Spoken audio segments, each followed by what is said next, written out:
Hey, I'm Tyler Newman, and in this 3-part training series, I'm going to share with you all of the skills and knowledge required to become a property developer. So my property journey started when I was just 18 years old, where I bought my first property, which was a 2-bedroom terraced house for just over £80,000, which I refurbished and sold for a profit. I did another one and another one to the point where 18 months ago, I started my property development business, Newman Rose Property Group, with my business partner, Rosie Cassidy. We're currently building out over £16.5 million GDV worth of property. We're taking a further £50 million GDV of sites through planning. And like I say, none of this would be possible if it wasn't for my amazing business partner, Rosie. Rosie is an absolute wizard when it comes to property development. She literally grew up on building sites, and she was a key part of growing her family business to an output of over £1 billion GDV, and where she was personally responsible for almost £250 million worth of acquisitions before stepping away from her family business to co-found Newman Rose. And she's also the head coach at our education company. We've now helped over 300 people start their property development business. And so in this video, we're going to introduce you to property development and how it works and the skills required to become successful at it. In the second video, we're going to dive deep into how to actually find and identify profitable development opportunities the right way. And then in the third video, we're going to look at how to actually fund your property development deals, because the truth is property development does require a lot of capital. And in order to become successful at development, you need to become great at raising finance from not just banks, but also from private investors. And this is one of the key skills we've had to learn, because in order to get into the deals that we're doing, we've had to raise over 7 figures of equity from private investors using social media. So that's enough about us. Let's talk about property development, and specifically, what is property development? Because it's easy to be confused around the difference between property investment and property development. Now, when we talk about property development, we're typically talking about the ground up development or construction of property. Now, that can be houses, it could be apartments, it could even be commercial buildings. It could also be the conversion of existing commercial buildings into residential.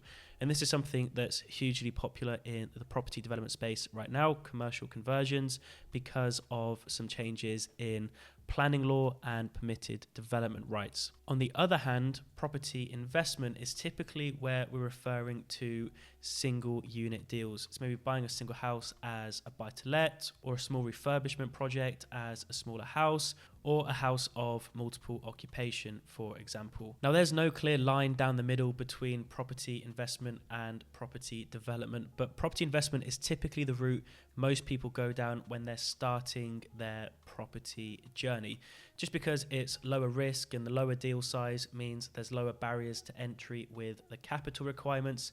Unlike property development, which is a little bit higher risk, there's higher barriers to entry, but that doesn't necessarily mean you can't jump straight into property development. Now, typically, most people that go into property development come from one of 4 different backgrounds. Firstly, they could be an existing property investor that's looking to scale, and they understand that in order to get the bigger profits, they need to be doing the bigger deals, hence transitioning into bigger property development projects. Secondly, a lot of people from a contractor or construction background want to make the transition into property development, as they've got experience working in construction and on a property development site, but they haven't been the developer that's actually found the deal, raised the finance for the deal, and they're only making a profit from the construction rather than the developer profit. Thirdly, there are a lot of professionals that work within the industry, either as an architect, for example, a quantity surveyor, or maybe a project manager, that again have skills within property development, and they know a part of the process, but by being able to expand their knowledge and skill sets and learn more about the end-to-end property development process and understanding how to actually find the deal, raise the money for the deal, they can then, instead of making just a small chunk of the profits, they can actually become the developer and make the entire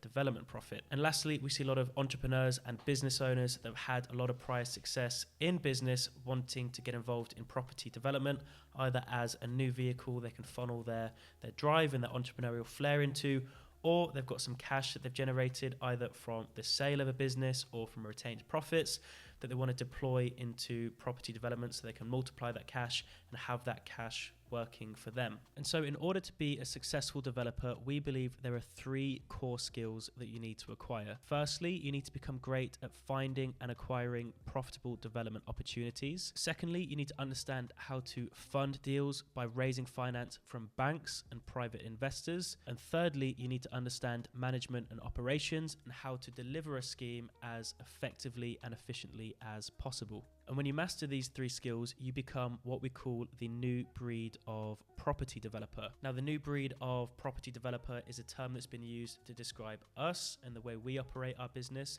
but it's a framework that we've developed that describes how you can run and operate a property development business the right way, that's scalable and also fun and less stressful to manage. And so simply put, the new breed of property developer is somebody that thinks like a business owner. And what we mean by that is it's someone that works on the business, not in the business, and their focus is on the high value, high income producing tasks that really move the needle in a property business.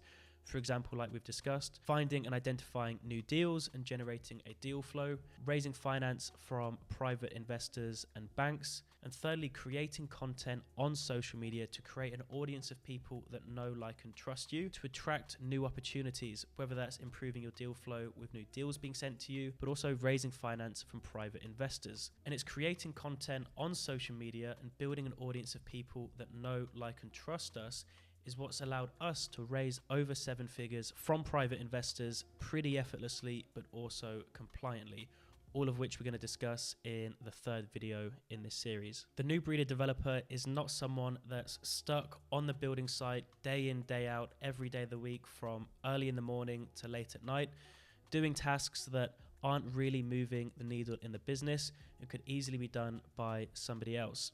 If a development business is run the right way, the developer is finding and acquiring new deals with great margins, they can afford to build the right power team to help manage the operations and delivery of the project. And flywheel effects for growth, and how by just focusing on the important tasks that move the needle can create non-linear growth as a business and allow the business to scale much more efficiently. And so hopefully that's given you a good insight into what it takes to become a property developer and how a property development business should be run the right way.